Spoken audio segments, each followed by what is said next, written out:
Welcome to lesson 24 of the Violin Method for Beginners by Poppy Violin Studio.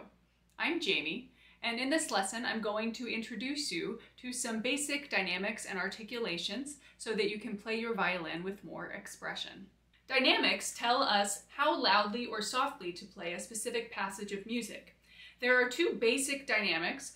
The first is forte, which is represented with an F written underneath the music, and piano, which is represented with a P written underneath the music. Forte means to play loud.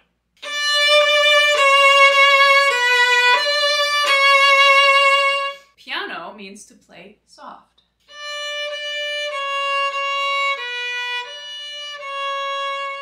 There's also a way to gradually change the dynamics, and we call these crescendos and decrescendos. A crescendo is when you gradually get louder, and a decrescendo is when you gradually get softer. In this example, you will see that we start piano, crescendo to forte, decrescendo, back to piano.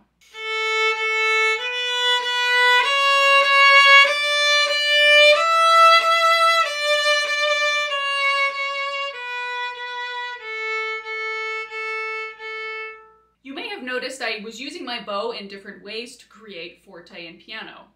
In general, forte is created by using a little bit more bow and often with a little bit heavier weight of the bow on the string. Piano often requires the opposite, a lighter bow on the string and often less bow. More bow and a little bit heavier pressure on the string for forte. Piano, softer, lighter bow on the string, and a little bit less bow overall. Now let's take a look at some basic articulations that you might see while you're playing your violin. The first one we've actually already been using for a little while, but you didn't know the name of it, and this is staccato. Staccato means to play each note a little bit detached with a tiny bit of space between, so the notes are not going to be connected.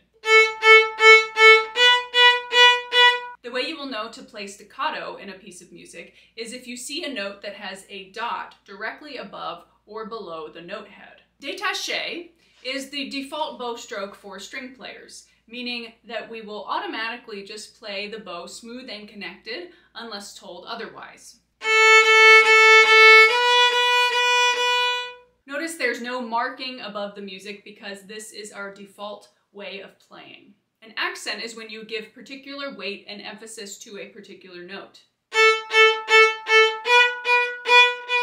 The accent marking looks like a little arrow pointed towards the right, and you will see that above or below the note that should be accented. Let's practice some of these dynamics and articulations in a song that you already learned in section 1, Hot Cross Buns. You may have noticed that the music for Hot Cross Buns in the book is already written with staccato dots on all of the notes. So in this first example, let's play staccato and also try to do the dynamics that are written underneath the notes. 1, 2, ready, go.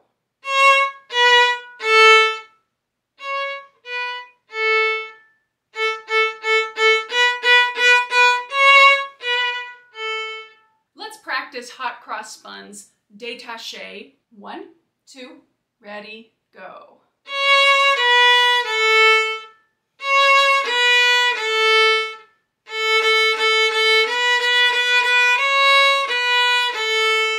Now let's take a look at some accents. When you see an accent above the note, move your bow with a sudden, sharp change in bow speed so you get a jolt of energy that creates an accent. 1, 2, ready, go.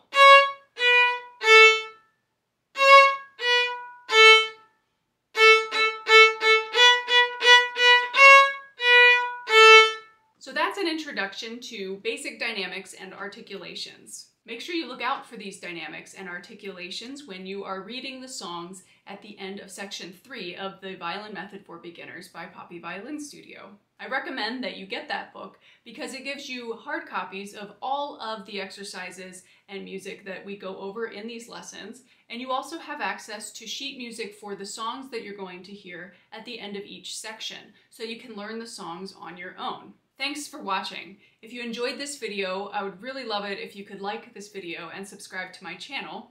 And I'll see you in lesson 25, where we're going to learn how to play Ode to Joy.